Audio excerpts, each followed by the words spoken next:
Good morning विद्यार्थियों। आज हमारी क्लास का टॉपिक है खिलजी वंश। विद्यार्थियों, हम मध्यकालीन भारत के इतिहास के अंतर्गत गुलाम वंश का अध्ययन कर चुके। गुलाम वंश के पश्चात जिस वंश ने सल्तनत में शासन किया वह शासन है खिलजी वंश। खिलजी वंश की बात करें तो खिलजी वंश 1290 ईस्वी में शासन प्रारंभ करता है और 1320 ईस्वी तक दिल्ली सल्तनत पर शासन करता है। इस वंश के अंतर्गत जलालुद्दीन खिलजी 1290 से 1296 ईस्वी तक, अलाउद्दीन खिलजी 1296 से 1316 ईस्वी तक, मुबारक खिलजी 1316 से 1320 ईस्वी तक। विद्यार्थियों, आपको ज्ञात हो गया होगा कि इस वंश के अंतर्गत 3 शासकों ने शासन किया, जिसमें अलाउद्दीन सबसे महत्वपूर्ण शासक था। प्रथम शासक की बात करें खिलजी वंश की तो वह जलालुद्दीन खिलजी। अंतिम शासक की बात करें तो मुबारक खिलजी। दिल्ली सल्तनत में इन तीनों शासकों ने क्या महत्वपूर्ण कार्य किया? सल्तनत के सुदृढ़ीकरण के पश्चात विस्तार के लिए इन्होंने क्या क्या कार्य किया, इस पर हम चर्चा करेंगे।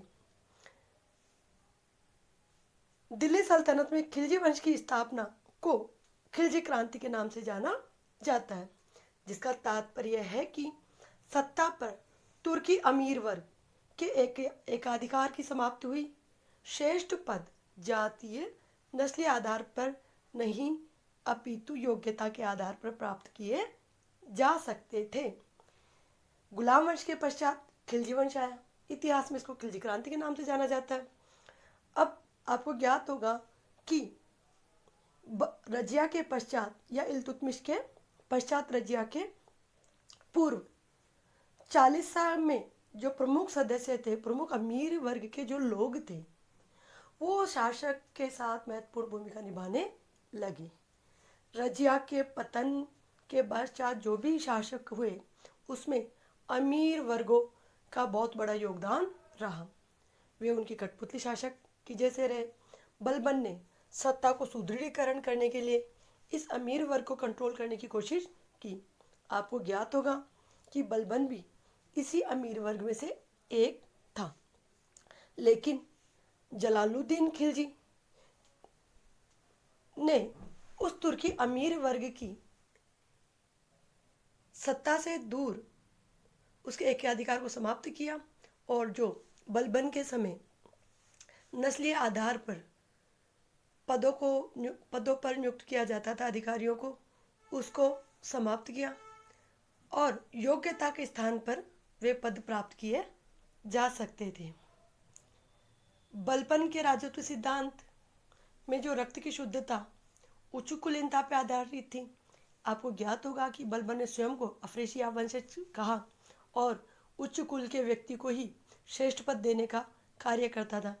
वह सिद्धांत खिलजी काल में आते आते समाप्त हो गया। इसने यह सिद्ध कर दिया कि सिंहासन पर कोई भी ऐसा व्यक्ति अधिकार कर सकता है जिसमें उसे हाथ में रखने की योग्यता और शक्ति हो, अर्थात शक्ति के बल पर सिंहासन को प्राप्त किया जा सकता है। प्रशासन में भी महत्वपूर्ण और व्यापक परिवर्तन किए गए। स्थानीय भागीदारी की दिशा में महत्वपूर्ण कदम था। खिलजियों ने जो सत्ता प्राप्त की वह न तो वंशीय आधार पर प्राप्त की, न खलीफा की स्वीकृति पर, न जातीय श्रेष्ठता, न अमीरों के समर्थन पर। आपको ज्ञात होगा विद्यार्थियों कि मुस्लिम शासकों के अंतर्गत सल्तनत काल में सत्ता प्राप्त करने के पश्चात या सत्ता प्राप्त करने से पूर्व खलीफा से मान्यता लेनी पड़ती थी।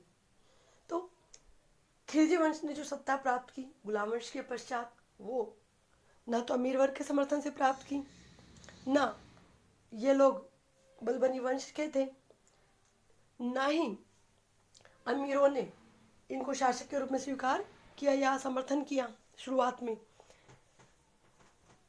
बल्कि अपनी योग्यता और साहस के बल पर पहली बार विशेषकर अलाउद्दीन खिलजी ने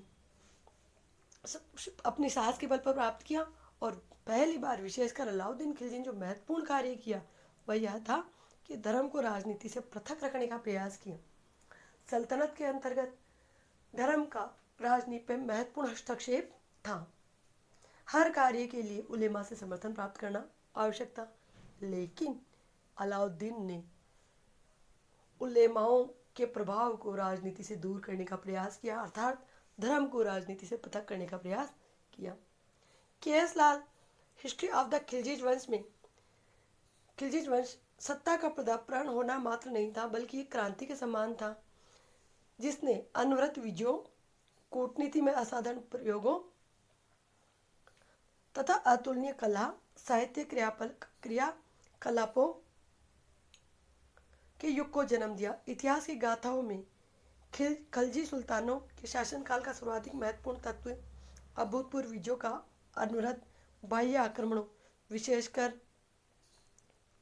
मंगोलों से आक्रमण की दिशा में देश की रक्षा करना था। अब आपको ज्ञात हो गया होगा कि बच्चों कि खिलजी वंश की स्थापना एक खिलजी क्रांति के समान था। क्रांति का तात्पर्य जहाँ तो होता है आमूलचूल परिवर्तन। ये हमें काफ़ी परिवर्तन देखने को मिल रहे हैं कि अमीर वर्ग से समर्थन प्राप्त नहीं, उलेमाओं से शुरुआती समर्थन प्राप्त नहीं, वंशीय जाति नस्ल से दूर की बात है, और श्रेष्ठ पद योग्यता व उसके आधार पे राजत्व में भी बलबन के राजत्व के और अलाउद्दीन के राजत्व में काफ़ी परिवर्तन आता है। इसके पश्चात भारत में विजयों का विस्तार का जो युग प्रारंभ होता है, कला और साहित्य में अभूतपूर्व प्रगति होती है। अतः इसी कारण खिलजी वंश की स्थापना को खिलजी क्रांति के नाम से जाना जाता है। खिलजी वंश में आपको ये भी पता लग गया होगा कि 3 शासकों का शासन काल है। जलालुद्दीन खिलजी ने 1290 से लेकर 1296 तक शासन किया। जलालुद्दीन खिलजी बलबन की मृत्यु के समय समाना का इख्तियारदार था। बलबन के पुत्र केकुकाबाद ने उसे सरे जानदार तथा आरिजे मुबालिक और बरन का इख्तियारदार बनाया। उसे शाइस्ता खां की उपाधि प्रदान की। आपको पता लग गया होगा कि जलालुद्दीन खिलजी ने महत्वपूर्ण पद प्राप्त किए। इसी भाग्य से तुर्कों की खिलजियों से नहीं बनी। तुर्क लोग उन्हें घृणा की दृष्टि से देखते थे। खिलजियों को भी तुर्कों से द्वेष था। अत्यधिक मद्यपान के कारण केकुकाबाद का स्वास्थ्य तेजी से गिरने लगा। उसे लकवा हो गया। ऐसी स्थिति में तुर्की सरदारों ने विचार विमर्श करके केकुकाबाद के अल्पवयस्क पुत्र क्यूमर्स को सिंहासन पर बैठा दिया। इसके बाद षड्यंत्रों का दौर शुरू हुआ। एतमार, कच्छन, सुरका कुछ तुर्की सरदारों ने सभी गैर तुर्क सरदारों को कत्ल करने की योजना बनाई। ऐसे लोगों में जलालुद्दीन का नाम सबसे ऊपर रखा गया, परंतु जलालुद्दीन को इस षड्यंत्र की भनक मिल गई और वह दिल्ली के समीप बहारपुर चला गया।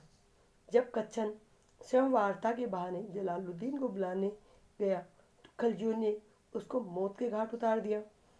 इस घटना के बाद जलालुद्दीन के साहसी पुत्र अपने सैनिकों सहित राजमहल में घुस गए और शिशु सुल्तान क्यूमर्स को पकड़ लिया, अपने सैनिक शिविर में ले गए। मलिक सुरखा अन्य अमीरों ने उनका पीछा किया, परंतु उनमें मौत के घाट उतार दिए गए। कुछ दिन बाद एक खलजी मलिक ने किलूगढ़ी के महल में घुसकर लकवे से पीड़ित सुल्तान केकुकाबाद को लाते मार मार कर मार डाला। उसके शव को एक चादर में लपेटकर यमुना नदी में फेंक दिया। क्योंकि दिल्ली जनता में बलबन के वंशजों के प्रति अभी निष्ठा बनी हुई थी, अतः जलालुद्दीन ने तत्काल राजमुकुट धारण करने का साहस नहीं किया। वह क्यूमर्स का संरक्षक तथा वजीर बन गया। उसी के नाम प्रशासन चलाने लगा, परंतु सभी को मालूम था कि यह व्यवस्था अधिक दिनों तक नहीं चल पाएगी। कुछ दिनों बाद ही क्यूमर्स को कारागार में पटक दिया गया और 13 जून 1290 के दिन जलालुद्दीन सिंहासन पर बैठ गया। इस प्रकार अपमानपूर्ण ढंग से इलबारी तुर्कों ने के शासन का अंत हुआ। एक नए राजवंश का अध्याय शुरू हुआ, जिसे हम खिलजी वंश के नाम से जानते हैं। आगे की कक्षा में हम जलालुद्दीन के कार्य, अलाउद्दीन के महत्वपूर्ण कार्य आदि के बारे में अध्ययन करेंगे। धन्यवाद।